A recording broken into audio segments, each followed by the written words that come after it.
ഇന്ന് ഞാൻ ഉണ്ടാക്കാൻ പോകുന്നത് ഒരു സോഫ്റ്റ് പുട്ടാണ്. അത് എങ്ങനെയാണ് ഉണ്ടാക്കുക എന്ന് നോക്കാം.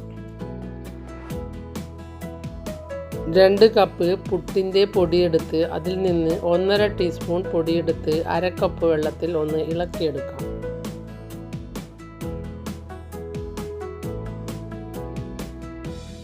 അത് നല്ലതുപോലെ ഇളക്കിയ ശേഷം ഒരു പാത്രത്തിലൊഴിച്ച് അതൊന്ന് കുറുക്കിയെടുക്കാം. ഒരു പാത്രത്തിൽ 1/2 ഗ്ലാസ് വെള്ളം വെച്ച് കലക്കിയ പൊടി അതിലേക്ക് വെള്ളം തിളയ്ക്കുമ്പോൾ ഒഴിച്ചു കൊടുക്കാം. അതിനുശേഷം നന്നായി ഇളക്കി കുറുക്കിയെടുക്കാം.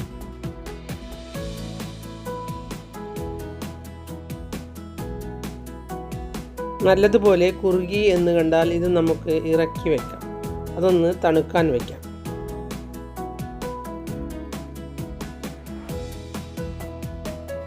ഇനി ഇതിലേക്ക് വേണ്ട തേങ്ങ ഒന്ന് ഒതുക്കിയെടുക്കാം. ചെറിയ ഒരു മുറി തേങ്ങ, 1/2 ടീസ്പൂൺ ജീരകം, 2 ചെറിയ ചുവന്നുള്ളി ഇതൊന്ന് ഒതുക്കിയ ശേഷം പുട്ടിൻ്റെ പൊടിയിലേക്ക് ഇട്ട് കൊടുക്കാം.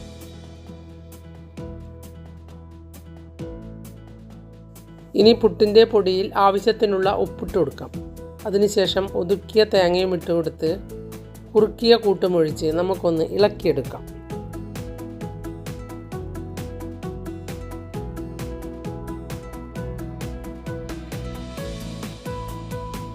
നല്ലതുപോലെ തിരുമ്മി കൈകൊണ്ട് കുഴച്ചെടുക്കാം.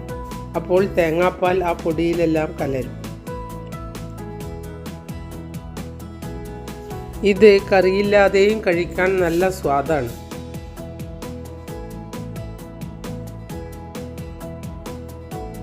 ക്ഷമയുള്ളവരാണെങ്കിൽ കൈകൊണ്ട് തന്നെ നല്ലതുപോലെ കുഴച്ചെടുക്കാം. ക്ഷമയില്ലാത്തവരാണെങ്കിൽ മിക്സിയുടെ ജാറിലിട്ട് ഒന്ന് തിരിച്ചെടുത്താൽ മതി.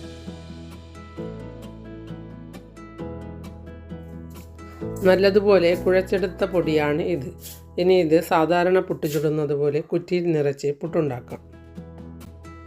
ഇത് കുഴച്ചെടുക്കുമ്പോൾ നല്ലതുപോലെ തിരുമ്മിയ ശേഷം വെള്ളം വേണമോ എന്ന് നോക്കിയ ശേഷമേ തെളിക്കാവൂ, അല്ലെങ്കിൽ വെള്ളം കൂടിപ്പോകും. വെള്ളം കൂടിയാലും പേടിക്കാനൊന്നുമില്ല. കുറച്ച് അരിപ്പൊടി ഇട്ടുകൊടുത്ത് തിരുമ്മിയാൽ മതി.